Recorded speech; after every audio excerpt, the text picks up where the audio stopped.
Hello प्यारे बच्चों, मैं कपिल चौधरी स्वागत करता हूं आपका आपके अपने परिवार इंस्पायरल स्टडी में। और बच्चों, आज का जो टॉपिक है वो क्लास 10th का हाउ डू ऑर्गेनिज्म रिप्रोड्यूस का टॉपिक है, जिसको मेंस्ट्रुअल साइकिल कहते हैं। बहुत ही इंपॉर्टेंट टॉपिक है और हर साल बोर्ड में इसके अंदर से क्वेश्चंस डेवलप होते हैं, बनाए जाते हैं। ठीक है, तो आज इसी चीज़ के बारे में पढ़ना है।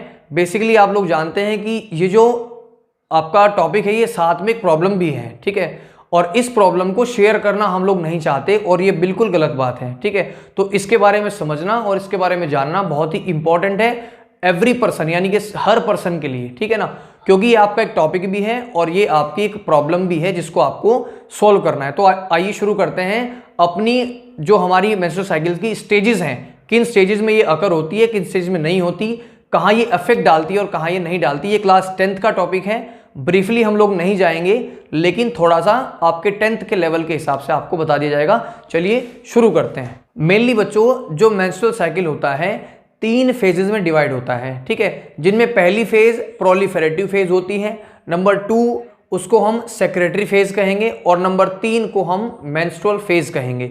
इन 3 फेजेस के कंप्लीट होने पर आपकी मेंस्ट्रुअल साइकिल होती है। इन 3 फेजेस का जानना हमारे लिए बहुत ज़रूरी है और जो बच्चे क्लास 10th में हो उनके लिए मोस्ट इंपॉर्टेंट है।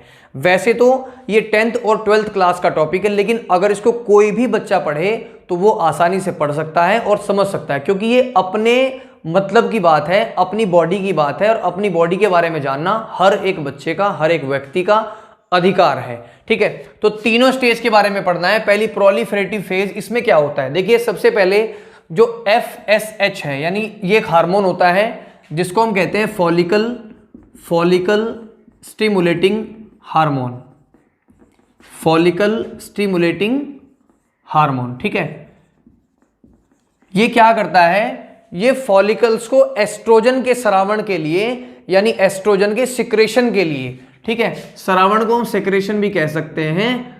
आपको पता है एस्ट्रोजन एक हार्मोन होता है, यानी जो FSH है फॉलिकल स्टिमुलेटिंग हार्मोन, ये फॉलिकल्स को एस्ट्रोजन के स्रावण के लिए प्रेरित करता है। ठीक है ना, यानी FSH हार्मोन एस्ट्रोजन को, ठीक है, जो एस्ट्रोजन है उसके स्रावण के लिए, यानी उसके सेक्रेशन के लिए, जिससे एस्ट्रोजन वहां पर अवेलेबल हो, उसके लिए प्रेरित करता है। इस अवस्था का जो अंतराल है, यानी जो टाइम पीरियड है इसका, वो 10 to 12 का होता है, यानी 10 से 12 दिनों का होता है। ठीक है, इसको हम फॉलिकुलर फेज भी कहते हैं। ठीक है, क्या कहते हैं इसको? हम फॉलिकुलर फेज भी हम इसको कहते हैं।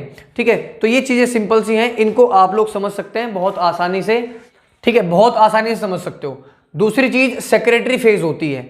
इसमें क्या करता है? कार्पस ल्यूटियम, ठीक है, ये जो कार्पस ल्यूटियम है ये प्रोजेस्टेरोन का स्रावण करती है। प्रोजेस्टेरोन एक हार्मोन है जो कि प्रेगनेंसी में भी बहुत महत्वपूर्ण होता है। ठीक है, प्रोजेस्टेरोन का स्रावण करती है।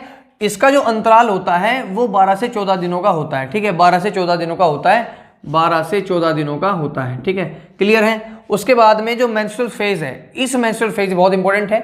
ये पुराने मासिक चक्र की अंतिम तथा नए मासिक चक्र की प्रारंभिक अवस्था होती है, यानी जो हमारा मेंस्ट्रुअल फेज यानी मेंस्ट्रुअल साइकिल चली हुई है उसकी लास्ट और नए वाले की जो नया मेंस्ट्रुअल साइकिल चलने वाला है उसकी प्रारंभिक यानी स्टार्टिंग की अवस्था है। यदि अंडाणु निषेचित नहीं है, ठीक है, यानी जो आपका ओवम होता है वो फर्टिलाइज नहीं होता है, तो जो आपका कार्पस ल्यूटियम है, ठीक है, तो कार्पस ल्यूटियम प्रोजेस्टेरोन स्तर में कमी कर देता है, यानी जो प्रोजेस्टेरोन हार्मोन था उसका लेवल कम कर देता है। इसके कम करने पर जो एंडोमेट्रियम है, ठीक है, जो एंडोमेट्रियम है उसके फटने पर रुधिर का स्राव होता है। अब रुधिर यानी ब्लड, ठीक है, अब ब्लड के साथ साथ आपकी वेसल्स, ठीक है, आपकी ब्लड वेसल्स, साथ में आपका म्यूकस और आपका जो एग होता है जो फर्टिलाइज नहीं हुआ है वो थ्रू वजाइना यानी योनि के माध्यम से बाहर निकल जाते हैं। ठीक है बच्चों, तो ये थी हमारी 3 फेजेस। अब इन 3 फेजेस के बारे में हम लोगों ने समझ लिया है।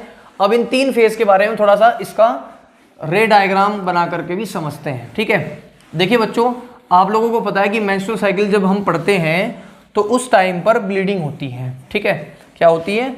ब्लीडिंग होती है।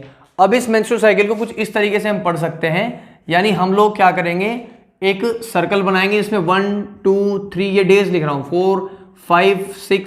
देखिए बच्चों, ये जो मेंस्ट्रुअल साइकिल होती है इसका टाइम 28 to 29 डेज का होता है, ये आपको पता होना चाहिए। ठीक है, अब इसमें क्या होता है, हमने क्या कहा, देखिए सबसे पहले आपका जो ओवा है यानी जो अंडाणु है, ठीक है, जो ओवा है आपका, जो अंडाणु है, हम इस तरीके से उसको कर सकते हैं, ठीक है, ये बना सकते हैं हम, ठीक है, ये बना सकते हैं हम।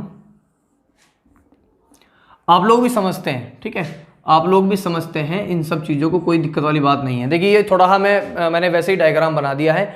होता क्या है, यहाँ पर ये आपकी फिमरी स्ट्रक्चर होती है और ये आपकी यहाँ पर ओवेरी होती है। तो यहाँ पर जब ओवेरी में ओवा बनते हैं तो वहाँ कार्पस ल्यूटियम जो है उससे मैच्योर एग निकलते हैं, ठीक है, क्या निकलते हैं, मैच्योर एग निकलते हैं, मैच्योर एग निकलते हैं। अब मैच्योर एग के निकलते टाइम जैसे आपका फेलोपियन ट्यूब में मैच्योर एग निकल गए तो यहाँ पर, ठीक है, यहाँ पर निकल गए ये।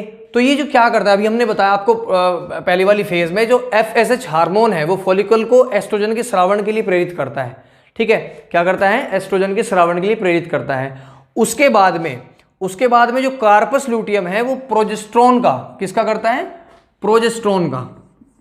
प्रोजेस्टेरोन का लेवल बढ़ा देता है। अब जैसे प्रोजेस्टेरोन का लेवल बढ़ेगा तो प्रोजेस्टेरोन क्या करेगा, यहां पर ये जो एंडोमेट्रियम है, एंडोमेट्रियम की लेयर जो है वो थोड़ी सी मोटी हो जाएंगी, यानी उनके अंदर ब्लड भर जाएगा, ठीक है, थोड़ी सी मोटी हो जाएंगी, सरफेस अपना बढ़ा लेंगे। क्योंकि जैसे अगर उन्हें लगता है कि हाँ ये जो एग है ये फर्टिलाइज होगा, ठीक है, तो यहाँ पर न्यूट्रिशन देने के ये काम आ सके, यानी जो एग है जब एग का फर्टिलाइजेशन होगा तो जाइगोट बनेगा, तो जाइगोट में इस चीज को वो नरिशमेंट देने के लिए काम आ सके, ठीक है।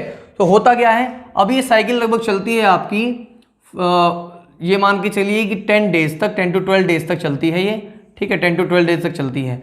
उसके बाद में होता क्या है कि ये जो ओवा है, ठीक है, ये जो ओवा है ये रिलीज हो जाता है, ठीक है, ये क्या हो जाता है, ये रिलीज हो जाता है, और वहां पर रिलीज होने पर ये इसमें रहता है अभी 1 to 2 डेज, यानी 1 से 2 दिन तक ये क्या रहता है, जिंदा रहता है।